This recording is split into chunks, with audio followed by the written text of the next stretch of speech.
আরজিকর কাণ্ডের ক্রিমিনালকে ক্রিমিনাল হিসেবে দেখা হচ্ছে না, সেখানে একটা লেজিসলেটিভ বা পলিটিক্যাল ইন্টেনশন নিয়ে দেখা হচ্ছে।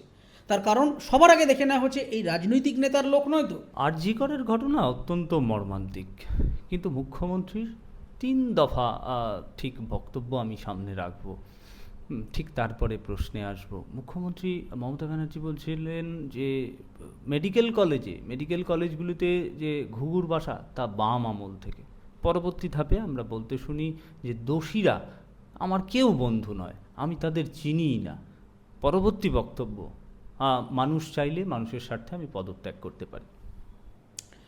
দেখুন, প্রথম কথা, উনি যেটা প্রথম যে যুক্তিটা উপস্থাপনা করেছেন সেই যুক্তিটা ভুল নয়। তার কারণ এই যে সিস্টেমিক বা বিউরোক্রেটিক করাপশানগুলো, এইগুলো এই 10 বছরে বারবারান্ত হতে পারে, কম্পাউন্ডিং এফেক্টটা থাকতে পারে, কিন্তু এটা এর আগেও ছিল। কিন্তু এর কাউন্টার প্রশ্নটা হচ্ছে যে আগে করাপশান হয়েছিল, সিস্টেমিক ফেইলিয়ার হয়েছিল, বিউরোক্রেটিক ফেল করে গেছিল, সেই কারণেই তো মানুষ 2011-তে একটা পরিবর্তন আনে। বামেরা যদি সব কিছু ঠিকঠাকই করতো তাহলে 34 বছরের জায়গায় আরও এই 10 বছরও মানুষ তাদের রাখতো। রাখেনি, তার নিশ্চয়ই কোনো কারণ আছে। কারণটা কি? মানুষ সন্তুষ্ট নয় তাদের কাজকর্মে, তাদের গভর্নেন্সে, সেই জন্য একটা নতুন গভর্নমেন্ট এনেছে। তাহলে বাম আমলে ছিল খুব ভালো কথা, তারপরে তো 10-11টা বছর আমরা পার করে এলাম। এই যে 13 বছর মানে অলমোস্ট একটা যুগ, এই যে একটা যুগ পার করে এলাম, সেখানে রিফরমেশন বা কারেক্টিভ মেজারমেন্ট নেওয়া হলো না কেন? 13-14 বছর তো মুখের কথা নয় একটা সরকার অপারেট করা। আমি যদি এটা প্রথম বছর, আজকে যদি এটা 2011 সাল বা 12 সাল হতো, আজকে তাকে যদি চেপে ধরতাম তিনি বলতে পারতেন 1 বছরের মধ্যে কি এত দুর্নীতি ঠিক করা যায়, আমি সেটা শুনে নিতাম। কিন্তু 2011 থেকে আজকে 2024-এ দাঁড়িয়ে আছি, এই 12-13 বছরে প্রায় একটা যুগ আমরা পার করে এসেছি। তারপরেও এই লোকগুলোকে কেন এন্টারটেন করা হয়েছে, এই ঘটনাগুলোকে কেন প্রতিহত করা হয়নি? তার মানে অন্যায় হয়েছে আমি জানতাম, অথবা সেখান থেকে কোনো পলিটিক্যালি আমি বেনিফিটেড হয়েছি, জেনেও চুপ করে বসেছিলাম, সেই কারণে এগুলো অ্যালাউ করা হয়েছে। এবং সবথেকে ইন্টারেস্টিং ব্যাপার হচ্ছে, যদি বাম আমলে হয়ে থাকে আছে যে সন্দীপ ঘোষবাবু 2017-র একটা সংবাদ যেটা এখন আলোতে এসেছে, যে বিদেশে তার জেল হাজত পর্যন্ত হয়েছিল, সেখানেও তিনি এরকম একটা অ্যাবিউসিভ কাণ্ড কারখানা করেছিলেন। তারপরেও এরকম ব্যক্তির সম্পর্কে কি কোনো রকম ব্যাকগ্রাউন্ড ভেরিফিকেশন হয় না, কোনো রকম ইনভেস্টিগেশন হয় না? কোভিডের সময় পর্যন্ত আরজি করে ছাত্রদের সাথে এনার একটা ঝামেলা তৈরি হয়েছিল, এরকম একটা ভিডিও পাওয়া যাচ্ছে যে তাকে দৌড় করাচ্ছে ছাত্ররা, তিনি তারা খেয়ে দৌড়চ্ছেন। এটা তো 2-3 বছর আগের ঘটনা। তাহলে তারপরেও কেন তার এগেনস্টে কোনো রকম ডিসিপ্লিনারি অ্যাকশান নেওয়া হয়নি? এই যে সিভিক ভলেন্টিয়ার যাকে নিয়ে এত আমরা প্রশ্ন করছি যে উনি একা ছিলেন না দোকা ছিলেন, সেই নিয়ে এত আলোচনা, আমার প্রশ্নটা হচ্ছে এই সিভিক ভলেন্টিয়ারের সম্পর্কে এখন সবাই বলছে উনি নেক্রোফিলিক, উনি পারভার্ট, এটা ওনার প্রথম ক্রাইম নয়, উনি একজন সিজেন্ড ক্রিমিনাল, ওনার পাড়ায় এত কিছু অভিযোগ রয়েছে। তাহলে পুলিশ ডিপার্টমেন্টে সিভিক ভলেন্টিয়ার অ্যাপয়েন্ট করবার জন্যে তো কিছু প্রোটোকলস রয়েছে। সেই প্রোটোকলের মধ্যে একটা গুরুত্বপূর্ণ পয়েন্ট হচ্ছে যে ব্যাকগ্রাউন্ড ভেরিফিকেশন করা হয়, যে তার কোনো ক্রিমিনাল রেকর্ডস আছে কি না, তিনি সাইকোলজিক্যালি প্রবলেমেটিক কি না। এই ভেরিফিকেশনগুলো তার মানে হয়নি। তাই যদি হতো তাহলে আজকে এসে এটা তো এই আলোচনাটা হতো না, যেটা তার প্রথম ক্রাইম কিনা, সে আগেও এরকম পারভার্টেড কাণ্ড কারখানা করেছে কিনা। তার মানে হচ্ছে যে বাম আমলে কি হয়েছে কি হয়নি, তার থেকেও গুরুত্বপূর্ণ হচ্ছে এখনও এগুলো হয়ে চলেছে। আমাদের প্রশ্নটা হয়েছে যে আমরা ক্রমাগত এই দোষ দিতে দিতে তো পেছনে চলে যাব না। এরপর তো আজকের কলকাতা শহরে বাড়ি ভেঙে পড়লে হরপ্পা সভ্যতার আর্কিটেকচারদের গালাগালি করতে হয়। বাম আমলের সমস্যা ছিল একথা সবাই আমরা মোটামুটি যারা সেই সময় শাসন দেখেছেন তারা জানেন। আমরা যারা নতুন প্রজন্ম আমরা শুনেছি, কাগজে পড়েছি, দেখেছি, বইতে পড়েছি, জেনেছি। আমাদের যা যা দোষ ত্রুটি মনে হয়েছে আমরা প্রতিবাদ জানাচ্ছি, এখনও জানাচ্ছি, আগামীতেও জানাবো। ভোটের বাজারে সেটা মানুষ তার পছন্দের প্রতিনিধিকে ভোট দিচ্ছেন। কিন্তু এখন এগুলো কিভাবে হচ্ছে? আজকের দিনে দাঁড়িয়ে এটা শুধু একটা মেডিকেল কলেজের সমস্যা নয়। ডক্টর শান্তনু সেন নিজে বলেছিলেন তার মেয়ের সাথে কি হয়েছে, সেটা কোন আমলে হয়েছে? বাম আমলে হয়েছে না এই আমলে হয়েছে? তাহলে এই যে এখনও শিয়ালদা কোর্টে কিছু মামলা চলছে সন্দীপ ঘোষের নামে, যেগুলো মিডিয়াতে আলোচনার মধ্যে আসে না, সেখানে কিন্তু একাধিক মামলা রয়েছে যেখানে সরাসরি করাপশনের মামলা রয়েছে, যে উনি টাকা ঝেড়ে দিয়েছেন, বিভিন্ন স্কিল ল্যাবের ফান্ডের মিসঅ্যাপ্রোপ্রিয়েশন হয়েছে, এই নিয়ে প্রচুর মামলা লোয়ার কোর্টে রয়েছে। তার মানে এই ঘটনাগুলো কোথায় হলো? এই সন্দীপ ঘোষেরা তো বারবারন্ত হলো কী করে? এই জিনিসগুলোকে কনস্ট্যান্টলি আমরা এই যে ফিঙ্গার পয়েন্টিং করতে থাকছি, আমি সিপিএমকে দোষ দেবো, সিপিএম আমাকে দোষ দেবে, আবার আমি বিজেপিকে দোষ দেবো, বিজেপি আমাকে দোষ দেবে, এইটা তো কোনো সলিউশন হতে পারে না। আমাদের প্রশ্নটা হচ্ছে, আপনি যদি রেপ নিয়ে কথা বলতে যান, তৃণমূল কংগ্রেসের প্রথম ও প্রধান এজেন্ডা হচ্ছে মণিপুরে কী হয়েছে, হাতরাসে কী হয়েছে, উত্তরপ্রদেশে কি হয়েছে? আরে আমরা উত্তরপ্রদেশ দেখে বিরক্ত বলেই তো তোমাকে সিংহাসনে বসিয়েছি, মোদিকে সিংহাসনে এখানে বসাইনি। তো তাহলে উত্তরপ্রদেশের ঘটনাই যদি এখানে রিপিট হবে, তাহলে আর আমি তোমাকে রেখেছি কেন? তাহলে আমরা তো এখানে যোগী রাজ্যই করতে পারতাম, বুলডোজার দিয়ে ভাঙাভুঙি শুরু করে দিতাম এবং তারপরে সেই জিনিসটাকে অ্যাকসেপ্ট করতাম। বাঙালি ওই সংস্কৃতি চায় না বলেই নিশ্চয়ই তারা বিজেপিকে গ্রহণ করেনি, এবং লোকসভার রেজাল্টেও আমরা সেই রেজাল্ট দেখলাম। ভোটের রেজাল্ট একটা গুরুত্বপূর্ণ ইন্ডিকেটার। আমি ধরে নিলাম যে সেখানে বুথ দখল হয়েছে, নানা রকমের জালিয়াতি হয়েছে, ইভিএম কেলেঙ্কারি হয়েছে। আমি যদি ধরেও নিই যে 50% ভোট চুরি হয়েছে, তাহলে 50% ভোট তো মানুষ দিয়েছে। তাহলে ভোট যখন দিচ্ছে তার মানে নিশ্চয়ই কোনো একটা কারণ রয়েছে। লোককে তো মানে অশিক্ষিত উন্মাদ এরকম ভেবে নেওয়ার কিছু নেই। মানুষ যখন ভোট দিতে যান তারা খুব ভেবেচিন্তেই যান যে কাকে ভোট দেবেন, কী কারণে তারা বেনিফিটেড হচ্ছেন, তাদের কি চাই। মানুষের জায়গাটায় নিশ্চয়ই গভর্নমেন্ট পার্সোনালি ঢুকে যেতে পারছে, যেইটা ভোটে রিফ্লেক্টেড হচ্ছে। তাহলে সেই অবধি তুমি যদি ঢুকে যেতে পারো, তাহলে তুমি কারেক্টিভ মেজারমেন্ট নিতে পারছো না কেন? তুমি যদি এত ভালো গভর্নেন্স চালাতে, তাহলে এই সিপিটিপি এদেরকে সরাতে হলো কেন? আজকে কত বড় লজ্জাজনক একটা অবস্থা হতে পারে যে ওসি থানার বড়বাবু, তাকে জেলে যেতে হলো। মানে এটা একটা কলঙ্কময় অধ্যায়ের মধ্যে দিয়ে আমরা যাচ্ছি। তাহলে এই দোষটা কার? সিপিএমের, বিজেপির, আপ, কংগ্রেস? কাকে দোষ দেব? ঘটনাটা তো আমার পুলিশ ব্যবস্থার ব্যর্থতা। আজকে এই রকম একটা হাসপাতালের সিকিউরিটি ব্রিচ হচ্ছে, এবং এই যে কথাগুলো বলছে, আমি আবার ওনাকে কাউন্টার প্রশ্ন করতে পারি যে যখন আরজিকর নিয়ে এত আন্দোলন হচ্ছে, এত লড়াই হচ্ছে, ঠিক সেই সময় আমরা একদিন দেখতে পেলাম দুপুরবেলা সাগর দত্ত মেডিকেল কলেজে বহিরাগত গুন্ডাদের উপদ্রব, তারা সেখানে ভাঙচুর চালালো। এই এই এই 7-10 দিন 15 দিনের ঘটনা চলাকালীন। তার মানে এখনও সরকারি প্রতিষ্ঠানগুলোকে আমরা সিকিউর করতে পারিনি। তাহলে এই দোষটা কাকে দেবো আমি? এটা কি আমি জ্যোতি বসুকে দেবো, নাকি মানে পণ্ডিত জওহরলাল নেহরুকে দেবো? কাকে দোষটা দেবো? এই দোষটা তো আমাদের আজকের দিনে যারা গভর্নমেন্ট চালাচ্ছেন তাদেরকে বলতে হবে। ফলত এই ফিঙ্গার পয়েন্টিংটা করেই আমাদের সমস্যা হয়েছে। আমাদের যেটা ব্যর্থতা হয়েছে সেটা হচ্ছে যে সকল বড় পার্টিগুলি রয়েছে এই মুহূর্তে, সেটা অপোজিশন বলুন, সেটা শাসক দল বলুন, এরা ভোটের বাইরে সমাজকে দেখতে পারে না। এদের সবসময় এজেন্ডাটা মানে ফার্স্ট সাইটেডনেস নেই। এরা সবসময় দেখে আচ্ছা এইটা হয়েছে, এটাকে কীভাবে আমি 2026-এ রিফ্লেক্ট করাতে পারবো, আবার 2026 হয়ে যায় ভাবে পরের লোকসভা ভোটে কীভাবে রিফ্লেক্ট করাতে পারবো। এই যে ক্রমাগত সব কিছুকে ভোটের দৃষ্টিকোণ দিয়ে দেখা, আপনি কোনো নেতাকে ভোটের লেন্সের বাইরে কিছু জিজ্ঞাসা করলে সে খুব একটা বলতে পারবে না। তার কারণটাই হচ্ছে যে এই প্রত্যেকটা বড় সংগঠন এরা নিজেদেরকে ছোট করতে করতে তাদের পুরো পলিটিক্যাল এজেন্ডার মধ্যে আসল যে জায়গাটা সেটা হচ্ছে পাওয়ার। কে ইনকামবেন্ট গভর্নমেন্ট, তাকে সরিয়ে আমি ঢুকে যাব, অথবা আমাকে সরিয়ে দিয়ে আরেকজন ঢুকে যাবে।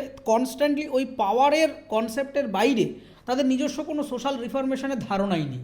যদি ধারণা থাকতো তাহলে আজকের এই চিত্রগুলো দেখতে হতো না।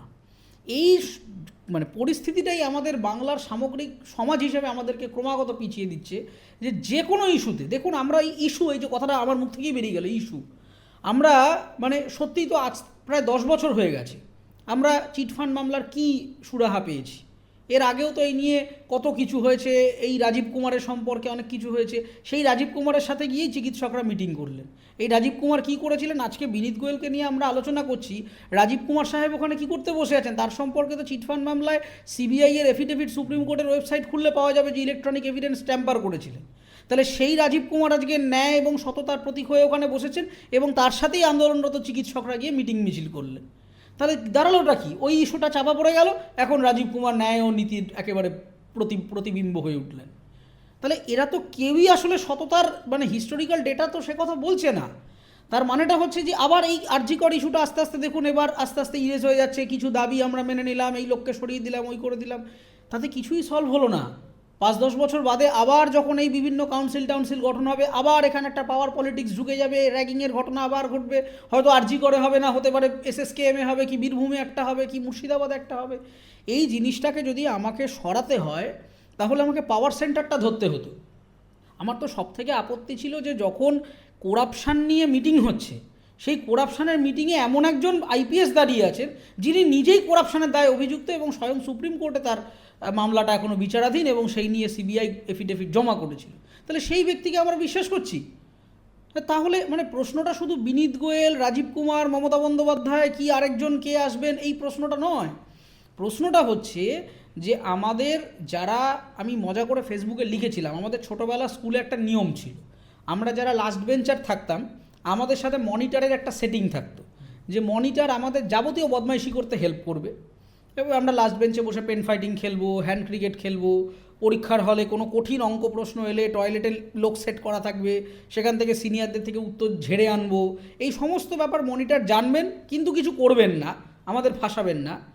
কিন্তু যদি আমরা ধরা পড়ি তাহলে মনিটরের নাম আমরা নিতে পারবো না, আমাদের টিচার প্যাদালে টিচারের প্যাদানি একা খেতে হবে। এবং মনিটরকে যখন জিজ্ঞাসা করা হবে, মনিটর বলবে না না আমি তো বিশ্বাসই করতে পারছি না, এরা সৎ ছেলে, এরা এরকম কী করে করলো। এর বিনিময়ে আমাদের একটাই কাজ, আমরা এগুলো চালিয়ে যাব লাস্ট বেঞ্চাররা। আমাদের দায়বদ্ধতা হচ্ছে যে যখন ক্লাসে ভোট হবে যে কে মনিটর হবে, আমরা এই মনিটরকে মনিটর থাকতে সাহায্য করব। এগুলো হচ্ছে মফস্বলের স্কুলের একদম বাচ্চাদের একদম সেটিং থিওরি, সেইটারই একটা রিফ্লেকশন হচ্ছে আজকের পলিটিক্সে। আমি যদি ধরেও নিই যে মমতা বন্দ্যোপাধ্যায় দুর্নীতির থেকে 1 টাকাও বেনিফিট নেননি, তিনি প্যাসিভলি পলিটিক্যালি বেনিফিটেড। আইদার তিনি এগুলো জানতেন, জেনেও চুপ করে বসেছিলেন, তার কারণ তিনি জানতেন যে আমাকে চেয়ারে থাকতে হবে, আমাকে এরা যা করছে করুক, কন্ট্রোলে থাকলেই হলো। যখন আউট অফ কন্ট্রোল হয়ে গেছে ফ্র্যাঞ্চাইজিটা, তখন একেবারে একে সরিয়ে দাও, ওকে সরিয়ে দাও, এই আরম্ভ করেছে। আপনি না হলে চিন্তা করে দেখুন, মমতা বন্দ্যোপাধ্যায় তো শুধু মুখ্যমন্ত্রী নন, তিনি স্বাস্থ্যমন্ত্রী, এবং তার অ্যাপ্রোচটাই হচ্ছে যখনই কোনো মন্ত্রণালয় ফেল করে সব কিছুকে উনি নিজের আওতায় নিয়ে নেন। ও পাচ্ছে না, এডুকেশন আমায় দিয়ে দাও, আমি দেখে নেবো, ইনফরমেশন কালচার আমায় দিয়ে দাও, আমি দেখে নেবো। ওনার অ্যাপ্রোচটাই হচ্ছে যে যা না পারবে সব আমার আমব্রেলার তলায় নিয়ে চলে এসো। তো তাই যদি অ্যাপ্রোচ হয়, তাহলে স্বাস্থ্য দপ্তরের স্বাস্থ্য সচিবের চিঠি ক্রাইম সিন মানে ক্রাইম প্লেস অফ অকারেন্সের অ্যাডজাকেন্ট জায়গা ভাঙচুর করতে বলার, মানে ভেঙে যে ওই নতুন যে কনস্ট্রাকশনের কাজ, সেই অর্ডারটা স্বাস্থ্য দপ্তর থেকে এসেছে, এটা মন্ত্রণালয় জানে না। আর যদি নাই জেনে থাকে তাহলে স্বাস্থ্য সচিবকে পরের দিন যখন এটা প্রকাশ হলো মিডিয়াতে, ঘাট ধাক্কা দিয়ে বের করে দিলেন না কেন? যে আপনি এত বড় কাজ করলেন, আপনি মন্ত্রণালয়কে না জানিয়ে আপনি আপনার মতো সন্দীপ ঘোষকে অর্ডার করে দিলেন, এবং ম্যাজিকের মতো সরকারি ওয়েবসাইট থেকে ওই অর্ডারটা কিছুদিন বাদে ভ্যানিশ হয়ে গেল। এত যদি সৎ হতো তাহলে শান্তনু সেন, সুকেন্দু শেখরের আগে সাইডলাইন করা হচ্ছে কেন? শান্তনু সেন নিজে একজন চিকিৎসক, হতে পারে তিনি তৃণমূলের একজন পলিটিক্যাল ফিগার, কিন্তু তিনি তার মেয়ের ব্যক্তিগত অভিজ্ঞতার কথা যখন আবেগে পড়ে বলে এলেন, একটা সৎ গভর্নমেন্ট কী করবে? এনকোয়ারি করবে। বরং শান্তনু সেনকে বকাঝকা দেওয়া উচিত ছিল যে আপনি তখন কেন বলেননি। আমি এক্সপেক্ট করছিলাম যে দল থেকে তাকে উল্টে ধমক দিয়ে বলবে যে আপনি এতদিন চুপ ছিলেন কেন, তাহলে তো এই ঘটনাটা আমরা আনতে পারতাম। তার এগেনস্টে কী হলো? শান্তনু সেন যে পদে ছিলেন, যে বিভিন্ন জায়গাতে স্পোক্স পারসন, সেটাই তার চেয়ার হারালেন তিনি। কি অন্যায় করেছেন তিনি? যে তিনি নিজের একজন বাবা হিসেবে তার মেয়ের সাথে এই লবিবাজিগুলো কীভাবে হয়েছে তিনি বলে দিয়েছেন। তাহলে তো দলের অ্যাপ্রোচটা কী জায়গায় চলে গেছে, গভর্নমেন্টের অ্যাপ্রোচটা কী জায়গায় চলে গেছে, সেইটা খুব ইম্পর্ট্যান্ট হয়ে গেছে। ফলে প্রশ্নটা শুধুমাত্র আরজিকর নয়, আজকে আরজিকরটা একটা এপিসেন্টার বা একটা আলোচনার কেন্দ্রবিন্দু, কিন্তু এটা আশপাশে অনেকটা বড় জায়গায় ছড়িয়ে গেছে। এবং এটা শুধুমাত্র চিকিৎসকদের আন্দোলন নয়। এই যে ধর্ণা মঞ্চ এরিয়াতে আপনি যদি যান, আপনি যদি 100 জন চিকিৎসক দেখেন, অন্তত 500 জন অন্যান্য প্রফেশনের মানুষ দেখবেন। এটা শুধু চিকিৎসকদের আন্দোলন হলে আজকে এই পরিস্থিতি হতো না। এই যে গভর্নমেন্ট একেবারে প্রায় মানে নাজেহাল হয়ে যাচ্ছে, এটা শুধু চিকিৎসকরা একা 50-60 জন 100 জন চিকিৎসক করলে এটা হতো না। এবং সবথেকে বড় যেটা ইন্টারেস্টিং, আমি আগের দিনও বলছিলাম ফেসবুকে একটা ভিডিওতে, যে এর আগে একটা ধারণা ছিল মানুষের যে এই আন্দোলন, বয়কট, এই সমস্ত জিনিসগুলো হচ্ছে শহুরে বাবু কালচারদের জিনিস। কিছু লোকজন তারা অনেক পরে টোরে এসে শার্ট প্যান্ট পরে মাইকের সামনে হে বন্ধুগণ বলে ডায়লগ শুরু করবে। কিন্তু আশ্চর্য ব্যাপার, আপনি খবরের কাগজে রিপোর্ট দেখুন, মিডিয়া ব্রিফিং দেখুন, সেখানে দেখবেন যে এটা আর শহুরে বাবু কালচারদের সাজানো আন্দোলন নেই। গ্রামগঞ্জ মফস্বল থেকে স্বতঃস্ফূর্তভাবে বিভিন্ন বয়সের মানুষ বেরিয়ে এসছেন। তারা ডাক্তার না, কি মানে অধিকাংশই ডাক্তার নন, তারা গৃহবধূ, অন্য কোনো পেশায় কাজ করেন। পুরুষরা নেমেছেন, শুধু মহিলারা না, পুরুষরা নেমেছেন। তার কারণ এই ডিসক্রিমিনেশনগুলো তো শুধু মহিলা বলে নয়, এই ডিসক্রিমিনেশন এবং পাওয়ারের যে অ্যাবিউজ, এটা পুরুষ মহিলা ট্রান্স প্রত্যেকে সমানভাবে ফেস করতে হয়। আজকে একজন মেয়ে ধর্ষিত হয়েছেন বলে আমরা আলোচনাটা মহিলা কেন্দ্রিক হয়তো করেছি, কিন্তু সমস্যাটা শুধুমাত্র পুরুষ বা মহিলা বা জেন্ডার স্পেসিফিক নয়। এটা হচ্ছে একটা, আমি যেটা শুরু থেকে বারবার বলছিলাম, যে আপনারা যেটাকে খুব একটা সাধারণ ক্রাইম বলছেন, একটা রেপ, একটা খুন, আসলে তা নয়। এটা একটা পলিটিক্যাল মার্ডার। এবং এই পলিটিক্যাল মার্ডার মানে শুধুমাত্র ওই ঝান্ডা ধরাটাই পলিটিক্স নয় আসলে, যে কে তুমি সিপিএম না তুমি বিজেপি, আসলে এটা একটা ক্ষমতার পলিটিক্স। এই একজন, পৃথিবীতে এত মানুষ থাকতে একজনকে মারা হলো কেন? যে প্রশ্নটা বিভিন্ন মানুষজন করছেন, যে যদি ওনাকে এমনি সাধারণভাবে মারা যেত, তাহলে একজন চিকিৎসক হিসেবে চিকিৎসকদের যে লবি, তারা তো খুব ভালো করে জানে যে একটা বডিকে কিভাবে টর্চার করে মারতে হয়। ফুড পয়জন করে দিতে পারতেন, অন্য কোনো মানে আনলফুল মিনস ব্যবহার করতে পারতেন। এর আগে বহু পলিটিক্যাল মার্ডারে আমরা দেখেছি শ্যুট আউট করা হয়েছে, কিংবা গাড়ি চাপা দিয়ে সেটা অ্যাক্সিডেন্ট বলে চালানো হয়েছে, এরকম বিভিন্ন কেসেস রয়েছে। কিন্তু আপনি যদি এখানে ইন্টেনশনটা দেখেন, যেভাবে মারধর করে তাকে মেন্টালি টর্চার করে, যে অভিযোগগুলো তার বাড়ির লোকেরাও পরবর্তী ক্ষেত্রে করছেন যে উনি ডিসকমফোর্ট ছিলেন কাজের জায়গায়, ঠিক যেতে চাইতেন না, নাইট ডিউটি নিয়ে অস্বস্তি ছিল। এবার দেখুন, আমরা তো আর তার মনের ভেতরে ঢুকে পড়তে পারিনি, এখনও আর পারবো না, আগামীতেও কোনো দিন পারবো না। কিন্তু মোটামুটি একটা আন্দাজ করা যাচ্ছে যে ওনাকে বেশ কিছুদিন ধরেই চাপের মধ্যে রাখা হয়েছিল। সেই চাপটা কী, কেন চাপ, কী কারণে চাপ, সেটা সিবিআই তদন্ত করে আস্তে আস্তে বার করবেন। এবং মোটামুটি একটা ধারণা করা যাচ্ছে যে একটা আনহোলি নেক্সাসের একটা আউটকাম হচ্ছে এই খুন এবং ধর্ষণ। এটা সাধারণ রাস্তাঘাটে ঘটে যাওয়া একটা সাধারণ খুন বা ধর্ষণ নয়, এটা একটা রাজনৈতিক হত্যা। না, একেবারেই তাই। মুখ্যমন্ত্রী, আমি যেমন শেষ পার্টটা বলছিলাম যে উনি পদত্যাগ করতে চাইছিলেন, মানুষ যদি চায় মানুষের স্বার্থেই পদত্যাগ। দেখুন, এইগুলো ওনার রাজনৈতিক বয়ান। প্রথম কথা হচ্ছে যে উনি মানুষের স্বার্থে, মানে আমি আগের দিন একটা মজার লিখেছিলাম যে এমন একটা পরিবেশ হয়েছে আমাদের এখন যে সবাই পদত্যাগ করতে চায় কিন্তু পারছে না, কারণ পেনের কালি নেই হয়তো। সন্দীপ ঘোষ পদত্যাগ করতে চেয়েছিলেন কী কারণে? নৈতিকতার দায় নিয়ে, যে তিনি একজন প্রিন্সিপাল হিসেবে তার স্টুডেন্টকে প্রোটেক্ট করতে পারেননি। তিনি নিজে মিডিয়ার সামনে এসে প্রেস কনফারেন্স করে বলেছিলেন যে আমি রিজাইন করলাম, আমি রেসপন্সিবিলিটি নিচ্ছি, আমি ব্যর্থ হয়েছি একজন অ্যাডমিনিস্ট্রেটর হিসেবে। তার রেজিগনেশনটা গ্রহণ হলো না। ম্যাজিক পেন দিয়ে লিখেছিলেন নিশ্চয়ই, কালি উঠে গেছে, বরং তাকে আবার অন্য জায়গায় আবার তাকে বসিয়ে দেওয়া হলো। পুলিশ কমিশনার নাকি বারবার করে বলছিলেন, ছাত্ররা তাকে যখন ওই প্রতীকী মেরুদণ্ড দিতে গেল, তিনি এক গাল হাসি নিয়ে নিজের রেজিগনেশন দিয়ে বললেন যে আমি বারবার রিজাইন করতে চাইছি, কিন্তু তাকে নেওয়া হচ্ছিল না এতদিন। তিনি চুপ করে বসেছিলেন। মুখ্যমন্ত্রী তিনি বলছেন যে মানুষ চাইলে আমি পদত্যাগ করতে পারি, কিন্তু কেউই আসলে করছেন না। তার মানে এটা হচ্ছে কেউই পদত্যাগ করতে চান না। পদত্যাগটা আসলে একটা মুখোশ, যে আমি চাইলেই করতে পারি কিন্তু করছি না আপনাদের স্বার্থে। এই মানুষের স্বার্থে করতে পারি, এই কথাটা ভীষণ মিথ্যে কথা। এনারা যদি এত মহান হতেন, যদি ক্ষমতালোভী না হতেন, তাহলে আজকের এই গভর্নেন্সের পলিসিটা এই জায়গায় থাকতো না। এরা প্রত্যেকেই নিজস্ব চেয়ারের প্রতি ভীষণ আবেগপ্রবণ। এনারা চেয়ারটা ছাড়তে চান না, এবং চেয়ারের প্রতি এনাদের লোভ আছে বলেই এনাদের দলের মধ্যে অন্তর্কলহ, এক্সিকিউটিভ বডির মধ্যে এত লবি, এত কাদা ছোড়াছুড়ি। তার কারণ হচ্ছে এক্সিকিউটিভ বডি বা পলিটিক্যাল পার্টিগুলির মধ্যে কোনো ইউনিটি নেই। তার কারণ প্রত্যেকেরই তো চেয়ারের লোভ আছে।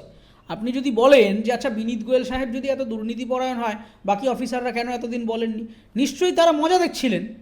আমি এটা বলে দিতে পারি যে এক্সিকিউটিভ মেশিনারির মধ্যে কোনো ইউনিটি নেই। তার কারণ তাদেরও একটা লোভ আছে যে ও সরে গেলে আমি উঠে যেতে পারবো চট করে। আবার একই রকমভাবে এই মন্ত্রীদের মধ্যে একটা ক্ষমতার লোভ আছে, যে আরে ও যাক না, দুর্নীতিতে চুলোয় যাকে, আমার কথা বলার দরকার নেই, ও সরে গেলে আমি আবার ওই চেয়ারে বসে যেতে পারবো। এই যে ক্রমাগত ক্ষমতার একটা অ্যাসপিরেশন বা অ্যাম্বিশন, সে কারণে কেউ জেনেও চুপ করে বসে থাকেন। এই কোন ওসি কী জালিয়াতি করছেন এটা পুলিশ জানেন, এটা আমাকে জীবনে বললে আমি বিশ্বাস করবো না। কারণ আমি কলকাতা পুলিশের প্রত্যক্ষ এবং পরোক্ষভাবে তাদের সাথে কাজ করে দেখেছি যে তাদের যা ইন্টেলিজেন্স নেটওয়ার্ক আছে, এটা জানতো না যে এই জিনিসগুলো বছরের পর বছর সচিবরা কিছুই জানতেন না, আইএএসরা এত বড় বড় করাপশান হয়ে গেছে, এই স্কিল ল্যাবের টাকা ঝেড়ে দিয়েছে, পোস্টমর্টম এই মর্গ থেকে বডি গায়েব হয়ে যাচ্ছে, অর্গান পাচার হচ্ছে, কেউ কিছু জানতেন না। হঠাৎ করে মানে একা সন্দীপ ঘোষই হচ্ছে কালপ্রিট, এই কথা আমাকে বললে আর 5 জন মানুষ বিশ্বাস করতে পারে। আমি করবো না, তার কারণ আমি জানি যে এই আইএএস আইপিএসদের ইন্টেলিজেন্স নেটওয়ার্ক ভয়ঙ্কর শক্তিশালী। তারা প্রত্যেকটা জিনিস জানেন কি হচ্ছে না হচ্ছে। যে রাত্রিরে ওখানে ভ্যান্ডালিজম হয়েছে, কলকাতা পুলিশের পক্ষ থেকে বহু পুলিশ অফিসারের ছবি দেওয়া হয়েছিল, কারোর মাথা ফেটে গেছিলো, কারোর চোখ থেকে গলগল করে রক্ত বেরোচ্ছে, কারোর হাত ভেঙে গেছে, ছবি দেওয়া হয়েছিল যে অফিসাররা দেখুন কিছু গুন্ডাদের উপদ্রবে অফিসাররা এরকমভাবে টর্চার্ড হয়েছেন। তাদের মধ্যে একজন অফিসার ছিলেন যাকে আমি ব্যক্তিগতভাবে চিনি, তার নাম আমি করতে চাই না চাকরির জন্যে। সেই অফিসার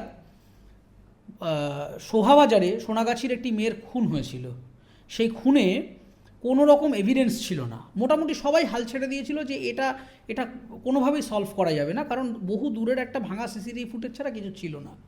রোমহর্ষক কেস ডায়েরি, যে উইদাউট এভিডেন্স সেই ওসি সাহেব অন্য রাজ্য থেকে মাত্র 2 সপ্তাহের মধ্যেই ক্রিমিনালকে জোগাড় করেছিলেন, এবং করে এমন এভিডেন্স জোগাড় করেছিলেন যে 200% কনভিক্টেড হয়েছিলেন এই খুনি।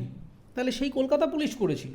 আচ্ছা, কলকাতা পুলিশ ছেড়ে দিন, সুদূর মাটিগাড়া থানায় একটি ধর্ষণ হয়েছিল, একটি নাবালিকাকে রেপ করে মারা হয়েছিল। 13 মাসের মধ্যে তার ট্রায়াল কোর্টে মামলাটা শেষ হয়েছে, কিছুদিন আগেই তার বিচার বেরিয়েছে। সেখানে পক্সো ধারায় এবং আইপিসির অন্যান্য ধারায় সেই ধর্ষক এবং খুনির ফাঁসির সাজা হয়েছে। মাত্র 13 মাসের মধ্যে তদন্ত কে করেছে? কোনো সিবিআই এনআইএ লাগেনি, তদন্তটা করেছে রাজ্যের পুলিশ। তাহলে পুলিশ পারে না? পুলিশ জানে না যে এই নেক্সাসের মধ্যে কারা আছে, এই সঞ্জয় কিভাবে ওখানে ঢুকলো, আর কারা কারা জড়িত থাকতে পারে? শুরু থেকে মুখ্যমন্ত্রী কেন সিবিআই নিয়ে লম্ফঝম্প শুরু করলেন? আমরা তো কেউ সিবিআই এর কথা বলিনি। প্রথম দিন থেকে উনি বলেন আমাদের কিছু লুকোনোর নেই, আপনারা চাইলে সিবিআইকে দিয়ে দিন। তিনি যদি এত কনফিডেন্ট হবেন, কেন তিনি সেন্টারের কাছে সাবমিশন? তিনি নিজে বলুন যে আমাদের পুলিশকে দিন, আমরা বার করে দেখিয়ে দেবো 15 দিনে, 20 দিন, 1 মাসের মধ্যে যে কারা কারা এর মধ্যে আছে। তিনি জানেন যে তিনি পারবেন না, তার কারণ তিনি যাকে দায়িত্ব দেবেন সেও হয়তো প্যাসিভলি বা অ্যাক্টিভলি এই নেটওয়ার্কের মধ্যে কোনো না কোনোভাবে বেনিফিটেড বা ঢুকে রয়েছেন। তার করাপ্টেড গভর্নেন্সের উপরে তার ভরসা নেই, সেই কারণে শুরু থেকে এসে তিনি বললেন সিবিআইকে দিয়ে দাও, আমাদের কিছু লুকোনোর নেই। কেন আপনার রাজ্যে কি পুলিশ ব্যবস্থা অচল হয়ে গেছে? কারণটা খুব সিম্পল। মাটিগাড়া থানায় যে ঘটনাটা ঘটেছিল তার মধ্যে কোনো রাজনৈতিক ইন্টেনশন ছিল না। সেই ক্রিমিনালকে পুলিশ ক্রিমিনাল হিসেবে দেখেছে। শোভাবাজারের খুনিকে খুনি হিসেবে দেখা হয়েছে। আর 5টা মলেস্টেশনের কেস যখন চমৎকারভাবে তদন্ত করে বার করছে কলকাতার পুলিশ, রাজ্যের পুলিশ, সেই ক্রিমিনালকে ক্রিমিনাল হিসেবে দেখা হচ্ছে। কিন্তু এই আরজিকর কাণ্ডের ক্রিমিনালকে ক্রিমিনাল হিসেবে দেখা হচ্ছে না, সেখানে একটা লেজিসলেটিভ বা পলিটিক্যাল ইন্টেনশন নিয়ে দেখা হচ্ছে। তার কারণ সবার আগে দেখে নেওয়া হচ্ছে এই রাজনৈতিক নেতার লোক নয় তো। এটা প্রত্যেকটা আমি নিজে বিভিন্ন থানার সাথে কাজ করে দেখেছি যে বিভিন্ন থানায় আপনি কমপ্লেন করতে যাবেন, একটা সাধারণ চুরি, মলেস্টেশন, ডোমেস্টিক ভায়োলেন্স কমপ্লেন করতে যান, সঙ্গে সঙ্গে রেজিস্টার করে নেবে। কী হয়েছে, মুখ করেছে বলুন, এফআইআর নিয়ে নিচ্ছি। যেই আপনি বলবেন দাদা কাউন্সিলরের লোক এসে আমাকে হুমকি দিয়ে গেছে, সঙ্গে সঙ্গে বলবে না এটাতে এফআইআর নেওয়া যাবে না। চট করে কোনায় গিয়ে একটু ফোন করে নেবে কাউন্সিলরকে যে আপনার লোক আছে কি, কীভাবে কী করব, আলোচনা করে তারপর মামলাগুলো সলভ করে। এগুলো মফস্বলের প্রত্যেকটা থানার চিত্র। তাহলে কাউন্সিলরের লোকটাকে বা এমএলএর লোকটাকে তুমি কেন পেটি ক্রিমিনাল হিসেবে দেখছো না? ক্রিমিনাল তো ক্রিমিনাল, আইনের চোখটা তো বাধা থাকে। সে মুখ্যমন্ত্রী করছে না, প্রধানমন্ত্রী করছে না, রাষ্ট্রপতি করছে, সেটা তো আমার দেখার কনসার্ন নয়। একজন মহিলাকে অত্যাচার করা হয়েছে বা একজনের বাড়িতে চুরি হয়েছে, চুরিটা চুরি, খুনটা খুন, রেপটা রেপ। নেতার লোক করলে একরকম, আর একটা পেটি ক্রিমিনাল করলে আরেক রকম। এই যদি ইন্টেনশন হয় তাহলে মানুষের লয়ের ওপর থেকে তো ধারণা উঠে যাবে। যে আস্থাটা এখন শুরু হয়েছে, কেন আজকে আপনি চিন্তা করে দেখুন, এই যে চিকিৎসকদের বারবার সুপ্রিম কোর্ট বলছে যে আপনারা কাজে ফিরুন, কেন কাজে ফিরছেন না? আজকে এই যে অদ্ভুত একটা আইন অমান্যর একটা মোটিভেশন নিতে হয়েছে, কেন নিতে হয়েছে? মাথায় রাখবেন আইন দুরকম হয়, একটা জাস্ট ল, একটা আনজাস্ট ল। এবং এই যে লগুলো তৈরি হয়েছে, এই লগুলো তখনই কার্যকরী হবে যখন মানুষ একটা কনসায়েন্স ফিল করবে লয়ের প্রতি, যখন মানুষ নিজেকে ইনক্লুসিভ মনে করবে যে আমি এই কনসায়েন্সটা স্বীকার করব, তার কারণ ওই কনসায়েন্সটা আমাকে স্বীকার করবে। কিন্তু যখন দেখা যাবে ওই কনসায়েন্সটা আমাকে স্বীকার করছে না এবং আমাকে ক্রমাগত আলাদা করে দিচ্ছে, ডিসক্রিমিনেট করে দিচ্ছে, তখন সেটা ইনজাস্টিস বা আনজাস্ট ল হয়ে যাবে। আজকে চিকিৎসকরা দেখছেন যে আমাকে সুপ্রিম কোর্ট কাজে যেতে বলেছে, একদম ঠিক কথা বলেছে। চিকিৎসকরা তো ওখানে নেতা হতে আসেননি, কেন ওখানে বসে আছেন? তাদের কাজ চিকিৎসা করবেন, গবেষণা করবেন, ডিগ্রি নেবেন, আমাদের বিজ্ঞানকে এগিয়ে নিয়ে যাবেন। তাদের তো কাজ নয় রোদ জল ঝড়ের মধ্যে ওখানে বসে থাকা। বসে আছেন কেন? অনেকেই বলছেন ছুটি কাটাচ্ছে, ওটা ছুটি কাটানোর জায়গাটা, পিকনিক হচ্ছে ওখানে। তারা বসে আছেন তার কারণ সুপ্রিম কোর্ট যখন ভার্বাল অবজারভেশন দিচ্ছে, তলায় একটা ক্লজ দিয়ে দিচ্ছে যে আমাদের এটাও দেখতে হবে যে সরকারি হাসপাতালে চিকিৎসকরা সুরক্ষিত কিনা। চিকিৎসকরা কোথায় সুরক্ষিত? সুরক্ষিত হলে সাগর দত্ত মেডিকেল কলেজে কীভাবে এই ঘটনাটা ঘটে যায়? এই এত মামলা মোকদ্দমার মধ্যে কোথায় সিকিউরিটি রয়েছে? প্রত্যেকটা জায়গায় এই আনহোলি নেক্সাস এবং এই যে থ্রেট কালচারটা এখনও রয়েছে। এই ঘটনা ঘটতে ঘটতে খবরে চাপা পড়ে গেছে, আসেনি কলকাতা ইউনিভার্সিটির কারমাইকেল হোস্টেলে, খোঁজ নিয়ে দেখবেন একটি ভয়ঙ্কর র্যাগিংয়ের ঘটনা ঘটেছে। রীতিমতো মার্ডার থ্রেট দেওয়া হয়েছিল একজন জুনিয়রকে, কারমাইকেল হোস্টেলে ঘটনা। কিছু কিছু কাগজে এসেছিল হেডলাইনে, তারপরে এই আরজিকর কাণ্ডের জন্য সেটা চেপে যায় এবং সেখানে এই শাসক রুলিং ডিসপেন্সেশনের কিছু লোকজন সেখানে জড়িত ছিল। তারা পাশ করে গেছে, ওখানে থাকে, জুনিয়রদের ওপরে দাদাগিরি করে এবং তাদের ওপরে ক্ষমতা কায়েম করে। তারপরে কলকাতা ইউনিভার্সিটি নোটিশ পর্যন্ত জারি করে যে পাশ করে যাওয়ার পরে কোনো ছাত্র হোস্টেল বোর্ড আর থাকতে পারবে না, দরকারে তার ডিগ্রি ক্যান্সেল করা হবে। তাহলে সরকারি প্রতিষ্ঠান কোথায় সুরক্ষিত? আজকে চিকিৎসকরা না হয় আমরা অনুরোধ করলাম যে ভাই আপনারা চিকিৎসা ক্ষেত্রে ফিরে যান, ফিরে গেলেন, আমরা গ্যারান্টি দিয়ে বলতে পারি আর পরে একদিন কোনো চিকিৎসকের সাথে এরকম ঘটনা ঘটবে না। আজকে আরজি করে এটা 6 নম্বর ঘটনা ঘটছে। এর আগে বিভিন্ন রহস্য মৃত্যু হয়েছে, কোনোটাকে র্যাগিং, সুইসাইড, হাবি জাবি বলে কাটিয়ে দেওয়া হয়েছে। এইটা একটা ভয়ঙ্কর আলোয় চলে এসেছে এবং আমাদের কাছে মিডিয়া এখন শক্তিশালী হয়ে গেছে। সেজন্য আমরা আলোচনার মধ্যে আনছি। দেখুন, আজকে আদালত নিয়ে এত কথা টথা হচ্ছে, এত চর্চা হচ্ছে, সবাই হঠাৎ করে ল অ্যাবাইডিং সিটিজেন হয়ে উঠেছে, সাবজুডিস ম্যাটার নিয়ে আলোচনা করা যাবে না, এই নিয়ে এত তর্ক বিতর্ক হচ্ছে।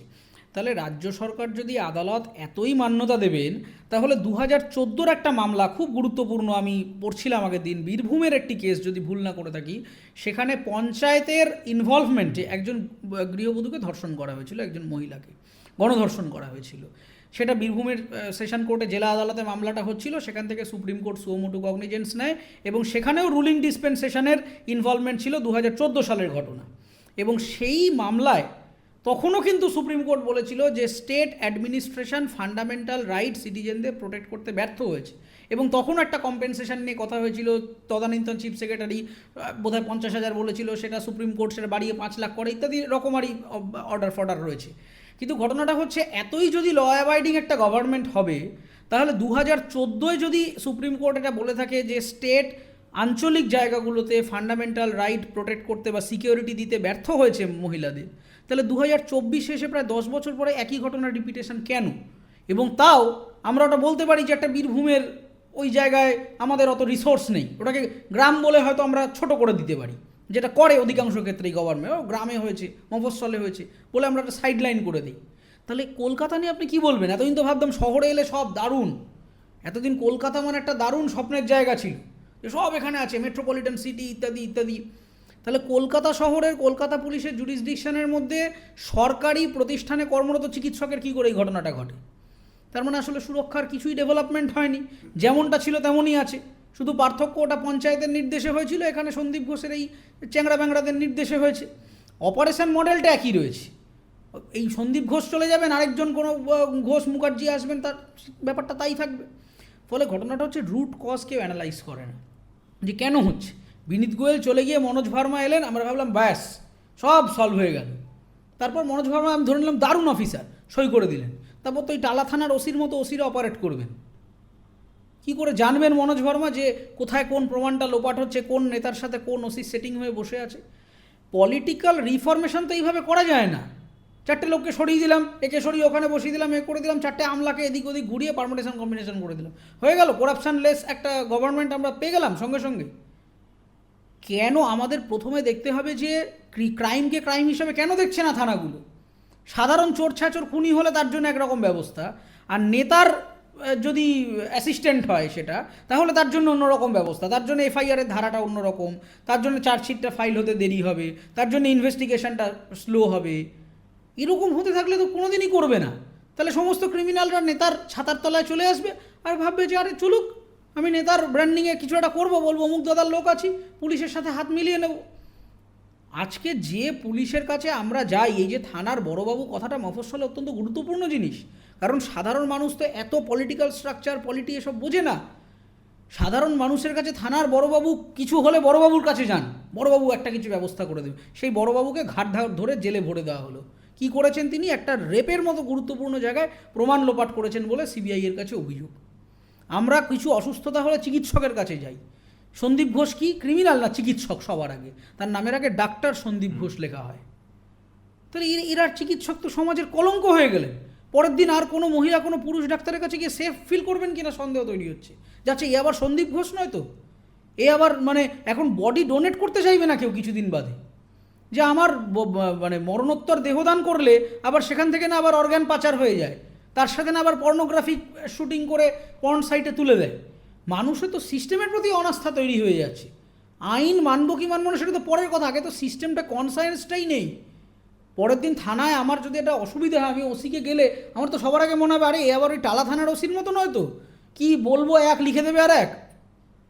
তো তার মানেটা হচ্ছে যে আমাদের পুলিশ ব্যবস্থা, প্রশাসনিক ব্যবস্থা, নেতা মন্ত্রী সবার দুর্নীতিটা আকণ্ঠ হয়ে যাওয়ার জন্যে মানুষজন আসলে এদের কথায় ভরসা করে না। নাহলে ভাবুন না, মানে এই যে একটা অদ্ভুত বিশ্রী ব্যাপার নিয়ে 5 বার মুখ্যমন্ত্রীর মতো একটা গুরুত্বপূর্ণ রোলের মানুষকে চিকিৎসকদের ডাকতে হয়েছে, তারা একটা কারণে বারবার ব্যাক আউট করছে যে আপনি রেকর্ডিং করতে দিচ্ছেন না। মানে কতখানি অবিশ্বাস হতে পারে একটা মুখ্যমন্ত্রীর মতো গুরুত্বপূর্ণ চেয়ারকে। কেন হবে না? তার কারণ আদালতে আলোচনা হয়েছে যে 27 মিনিটের পরে ভিডিও নাকি পাওয়া যাচ্ছে না, মুখ্যমন্ত্রী নিজের কথা ওভাররুল করছেন। এবং এডিটেড ভিডিও। হ্যাঁ, এবং তিনি মুখ্যমন্ত্রী নিজে বলেছিলেন কম্পেনসেশনের কথা আমরা দিয়ে দিতে পারি, এই করে দিতে পারি, অমুক তসু বলে পরের দিন বলেন না এসব তো আমি কিছু বলিনি। তাহলে যে ব্যক্তি সকাল বিকেল নিজের কথা বদলে দেন, তাহলে সেই ব্যক্তিকে চিকিৎসক কেন, সাধারণ মানুষ কী করে ভরসা করবে? সেজন্যই কনস্ট্যান্টলি সার্ভেলিয়েন্সের মধ্যে রাখতে হচ্ছে। নাহলে মুখ্যমন্ত্রীর মতো একটা গুরুত্বপূর্ণ চেয়ার 5 বার তিনি নিজে 3 ঘন্টা বসে আছেন, তো ভুল বলছে না, তিনি বসেছিলেন, কিন্তু সাধারণ মানুষ যেতে চাইছে না, বলছে আরে আবার যদি ঢপ মারে, হয়তো একটা কথা বলে এলাম পরে আমার নামে উল্টো কথা চালিয়ে দিল। এটা কত বড় ট্রাস্ট ডেফিসিট। একজন নাগরিক, একটা ইলেকটেড রিপ্রেজেন্টেটিভ এবং রাজ্যের মুখ্যমন্ত্রী, গার্ডিয়ান অফ দ্য কনস্টিটিউশন, তিনি আমার রাজ্যের, তিনি আমার মানে মুখ্য অভিভাবক রাজ্যের, তাকেই রাজ্যের সাধারণ নাগরিক যুব সমাজ বিশ্বাস করছে না বলে যাচ্ছে না। এই নয় যে অন্য কোনো কারণে উনি দাবি মানছেন না বা সিকিউরিটি কনসার্ন রয়েছে, কিচ্ছু নেই। 5 বারই যাচ্ছে, 5 বার বলছে না আপনি রেকর্ড করবেন না ভাই, আপনাকে বিশ্বাস নেই। এটা কত বড় অপমান হতে পারে একটা রাজনৈতিক সিস্টেমের জন্য, যে একজন মুখ্যমন্ত্রীর মতো ইম্পর্ট্যান্ট চেয়ারের প্রতি মানুষের কোনো ভরসা নেই। এইটা একটা কলঙ্কময় অধ্যায় তৈরি করেছেন শুধুমাত্র দুর্নীতিপরায়ণ পলিটিশিয়ানরা। বেশ, আমি একদম ছোট্ট করে একটা শেষ প্রশ্ন করব সোদপুর বাসিন্দা হিসাবে। ঠিক সোদপুরের এই ঘটনা, তিলোত্তমা চলে গেলেন, ঠিক তার পরিবার এবং গোটা সোদপুরবাসী শহর কেমন আছে? দেখুন, প্রথমত সোদপুরের মানুষ হতে পারেন যিনি মারা গিয়েছেন, কিন্তু গোটা বাংলা এখন তাকে একটা এমন স্থানে বসিয়েছেন যেখান থেকে একটা নতুন রিফরমেশনের আলো আমরা দেখতে পাচ্ছি। এই একটা মৃত্যু মানুষকে যেভাবে ইউনাইটেড করলো, ওই 14ই আগস্টের রাতে সোদপুরের চিত্রটা আমি কোনোদিন ভুলবো না। কারণ আমি দীর্ঘদিন সোদপুরে আজন্ম ওখানে রয়েছি এবং ওখানে পড়াশোনা করেছি, বড় হয়েছি, খেলাধুলা করেছি, বিভিন্ন রকম পলিটিক্যাল আনরেস্ট হয়েছে সেখানে, এর আগেও একাধিক ক্রাইম হয়েছে। কিন্তু 14ই আগস্ট রাত্রেবেলা ওখানকার মানুষজন যেভাবে পথে নেমেছিলেন এবং গোটা বিটি রোড সহ সোদপুর যেভাবে অচল হয়েছিল, আমি আমার 24-25 বছরের জীবনে সোদপুরে এই ইউনিটি দেখিনি। এবং সেই মিছিলে আপনি অবাক হয়ে যাবেন, ওখানে কিন্তু তৃণমূল, বিজেপি, সিপিএমের কোনো বিরোধ ছিল না।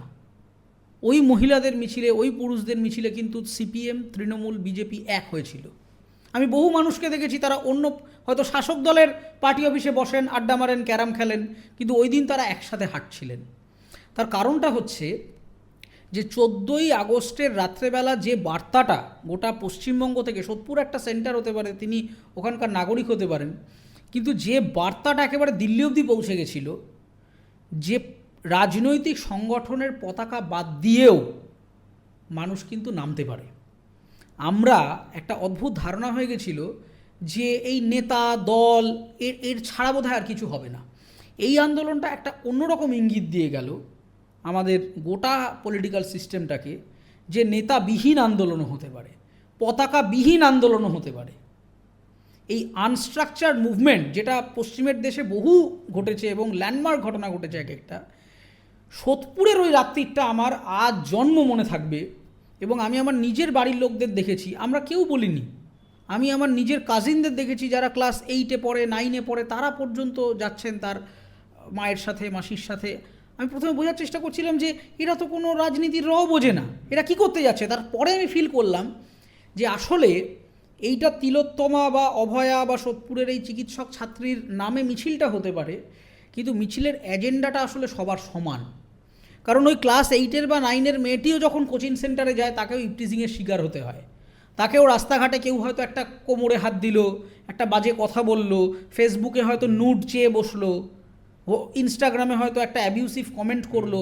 এইটা কিন্তু প্রতি মুহূর্তে প্রত্যেকটা মেয়েকে সহ্য করতে হয় প্রতিদিন। ফলে দাবিটা তিলোত্তমার হতে পারে, মুখটা তিলোত্তমার হতে পারে, কিন্তু কণ্ঠটা সবার।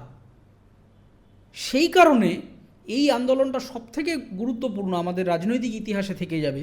জাজমেন্ট কি হবে কি হবে না, রে প্রমাণ হবে কি হবে না, কোন মন্ত্রী যাবেন, কোন গভর্নমেন্ট আসবে, এগুলো তো সব থাকবে, কিন্তু এটা একটা বিরাট বড় মেসেজ থেকে যাবে আমাদের ইতিহাসে, যে পতাকাবিহীন আন্দোলন কিন্তু শাসককে টলিয়ে দিতে পারে, সে তুমি যেই শাসক হও না কেন। তার কারণ শাসক দলের লোকেরা তারা পর্যন্ত ইউনাইটেড হয়েছিলেন। আমরা প্রথম দেখলাম যে তারা আর চেয়ার, ক্ষমতা, দল কে কি বলবে, ওই আমরা বলি না খারাপ অর্থে চটিচাটা বলে কিছু মানুষকে দাগিয়ে দিয়েছি যে দিদির ছত্রছায়া থাকেন, এরকম বহু কোট আনকোট চটিচাটা মানুষও চটির বিরুদ্ধে প্রতিবাদ করেছিলেন, কারণ তারা বুঝতে পেরেছিলেন যে তারাও বাবা, তারাও মা, তারাও সন্তান, তাদেরও এই জিনিসগুলো ফেস করতে হয়। ফলে আপনি তৃণমূল না বিজেপি না সিপিএম সেটা ম্যাটার না, ম্যাটারটা হচ্ছে সোশ্যাল রিফরমেশন। কারণ আমরা এই যে উই ওয়ান্ট জাস্টিস কথাটা বলছি, জাস্টিসের কিন্তু অনেক রকম ডেফিনিশন হয়। একটা লিগ্যাল জাস্টিস, যেটা supreme court, high court, trial court এরা জাস্টিস দেবেন, সেটা ওভারনাইট হবে না, সেটা সময় লাগবে, বিভিন্ন রকম প্রসেস রয়েছে, সেইভাবে হবে। আরেকটা হচ্ছে পলিটিক্যাল জাস্টিস বা সোশ্যাল জাস্টিস, যেটা ইকুয়ালিটি এবং ইকুইটির প্রশ্নে এই জাস্টিসটা হবে।